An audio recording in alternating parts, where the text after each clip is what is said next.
Bismillahirrahmanirrahim. Assalamualaikum warahmatullahi wabarakatuh. Alhamdulillahirabbil alamin wa bihi nasta'inu ala umurid dunya waddin wassalatu wassalamu ala asrafil anbiya'i wa imamil mursalin sayyidina wa maulana Muhammadin wa ala alihi wa sahbihi ajma'in. Amma ba'du.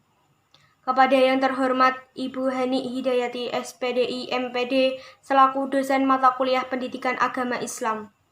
Perkenalkan, nama saya Intan Armelia Destianingrum, NIM 2020511030, kelas A, Prodi Teknik Informatika.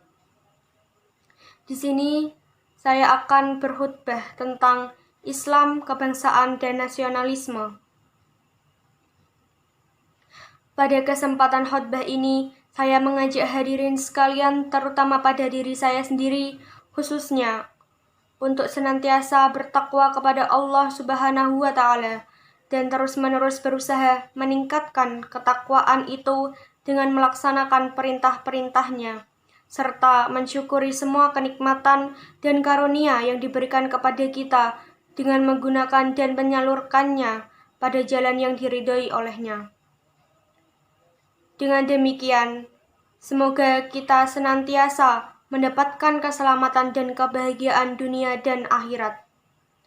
Hadirin yang dirahmati Allah, kali ini saya ingin mengajak saudara seiman, setakwa, dan sebangsa senegara untuk mengingat kembali sejarah berdirinya negara tercinta Republik Indonesia.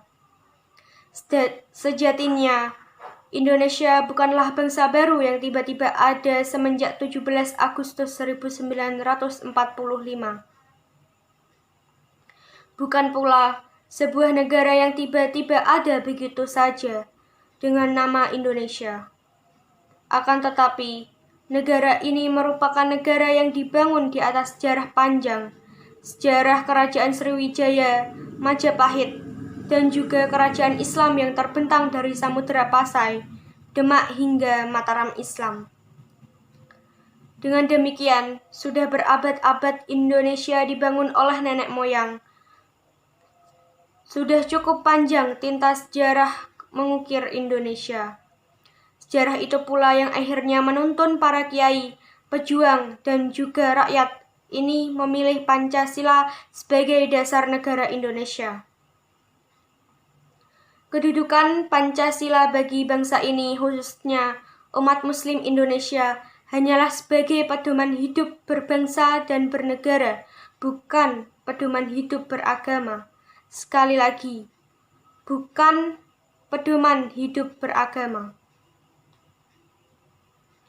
Akan tetapi, saudara-saudara, nilai-nilai yang terkandung dalam Pancasila merupakan cerminan dari nilai-nilai agama, khususnya Al-Quran yang menjadi pedoman umat Islam. Oleh karena itu, para hadirin yang dimuliakan Allah, wajar bila para kiai dan ulama ikut menyepakati dan menyetujui sebuah semboyan yang mendasari Pancasila, yaitu Bhinneka Tunggal Ika, yang secara lugawi berarti berbeda-beda tetapi tetap satu. Mengapa ini disetujui oleh ulama dan kiai? Bukankah ini sama artinya membuka peluang bagi agama lain untuk berkembang di Indonesia? Bukankah sama dengan memberikan senjata bagi musuh agama kita? Tidak begitu. Allah Subhanahu wa Ta'ala sendiri telah berfirman dalam surat An-Nahl ayat 93 yang bunyinya, A'udzu billahi minasyaitonir rajim. Bismillahirrahmanirrahim. Walau sya'allahu laja'alakum ummatan wahidatan walaki yudillu man yasha' wa yahdi man yasha' wala tus'alunna amma kuntum ta'malun, yang artinya, dan kalau Allah menghendaki, niscaya Dia menjadikan kamu satu umat agama saja, tetapi Allah menyesatkan siapa yang dikehendakinya dan memberi petunjuk kepada siapa yang dikehendakinya. Dan sesungguhnya kamu akan ditanya tentang apa yang telah kamu kerjakan. Imam Jalaluddin Al-Mahalli dan Jalaluddin Al-Suyuti dalam tafsiran Jalalain menjabarkan bahwa artikel kata ummatan wahidatan adalah ahla dinin wahidin, satu agama. Ini artinya bahwa perbedaan agama dan perbedaan suku bangsa merupakan sunnah ilahi. Sudah sebuah kenyataan yang tidak bisa dipungkiri, karena merupakan kehendaknya. Maka dengan demikian, para hadirin seiman dan setakwa, janganlah kita memandang bahwa perbedaan adalah sebuah musibah, akan tetapi pandanglah perbedaan sebagai sebuah nikmat. Jika semua orang kaya, kepada siapa kita berzakat? Jika semua orang pintar, kepada siapa kita mengajar? Jika semua beruang, kepada siapa kita bersedekah? Dan jika semua orang beriman kepada Allah, siapa kita berdakwah? Mari kita renungkan bersama, bukankah dengan demikian sebenarnya Allah memberikan peluang kepada kita untuk banyak berbuat, beribadah, berdakwah, saling mengingatkan, karena yang demikian itu banyak sekali pahala menanti. Karena itu ayat di atas diakhiri dengan sebuah pernyataan yang bernada wala tus'alunna amma kuntum ta'malun, yang artinya sesungguhnya kamu akan ditanya tentang apa yang telah kamu kerjakan. Nanti Allah akan bertanya kepada kita semua, apa yang telah kita perbuat dengan perbedaan itu. Apakah kita hanya diam? Atau kita telah berbuat banyak? Atau malah kita menyumpahi perbedaan itu dan menistakannya? Bukankah perbedaan itu disediakan oleh Allah Subhanahu wa Ta'ala sebagai ruang kita untuk berdakwah? Sudahkah kita menggunakannya sebaik mungkin? Sudahkah kita memanfaatkannya untuk memperbanyak amal kita? Para hadirin yang disayangi Allah, marilah kita renungkan bersama berbagai kejadian yang terjadi baru-baru ini di Indonesia. Mulai dari munculnya Ahmadiyah, munculnya nabi-nabi palsu, munculnya aliran-aliran sesat, hingga pengrusakan terhadap gereja. Adalah fenomena perbedaan. Janganlah kita memandang semua itu sebagai sebuah masalah, tapi mari kita memandang itu semua sebagai sebuah peluang kita untuk berdakwah. Tentunya berdakwah dengan cara-cara yang luas seperti yang diserukan Allah kepada kita semua dalam surat An-Nahl ayat 125. Yang berbunyi, A'udzu billahi minasyaitonir rajim. Bismillahirrahmanirrahim. Ud'u ila sabili rabbika bil hikmati wal mau'izatil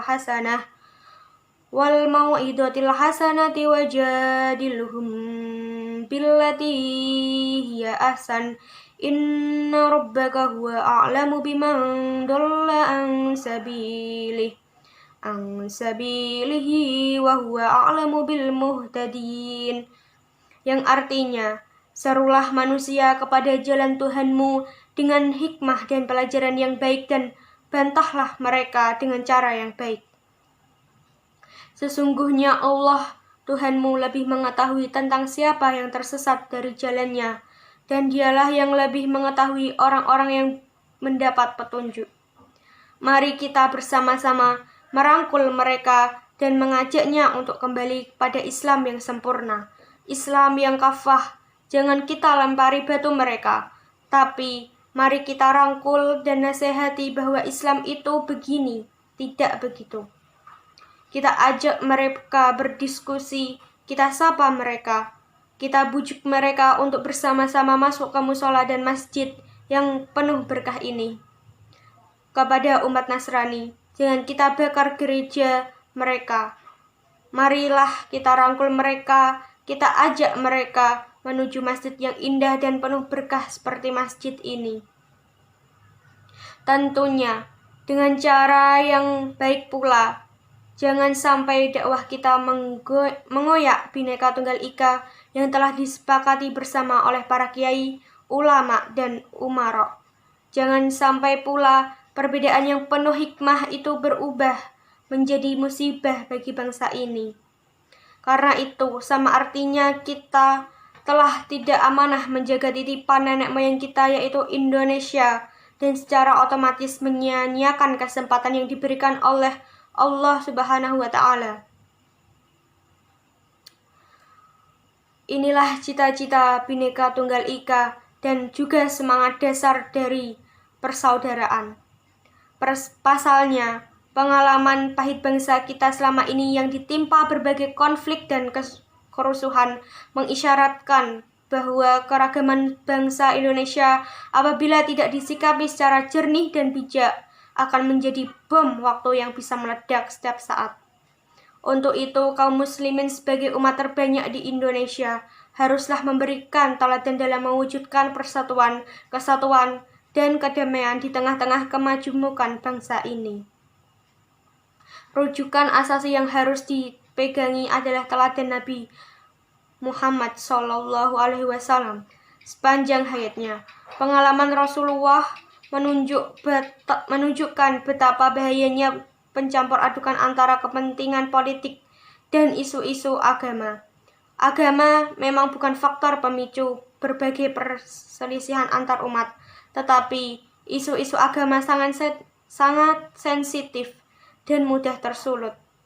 Karena itu, sejarah pernah mencatat pesan Nabi Muhammad SAW kepada para sahabatnya bahwa jika suatu saat nanti umat Islam berhasil mencapai Mesir dalam futuhat kelak, yang harus diperhatikan adalah memperlakukan masyarakat Mesir dengan baik tanpa terkecuali. Sikap simpatik ini disampaikan Nabi Muhammad ketika menerima hadiah persahabatan dari gubernur Mesir, Muqawqis, yang notabene seorang non-muslim. Ramalan Nabi terbukti dan Khalifah Umar bin Khattab berpesan kepada Amr bin As yang berhasil menguasai Mesir agar memperlakukan rakyat Mesir secara manusiawi. Sekali lagi, marilah dalam kesempatan ini kita benar-benar memegangi ajaran dan sunnah Rasulullah. Semoga Allah Subhanahu wa Ta'ala senantiasa memberikan kepada kita petunjuk dan hidayahnya dalam menjaga amanah bangsa dan memberikan kemampuan kepada kita untuk mengelola perbedaan menjadi hikmah dan nikmah. Amin, amin ya Rabbal Alamin. Sekian dari khutbah kali ini. Terima kasih. Wassalamualaikum warahmatullahi wabarakatuh.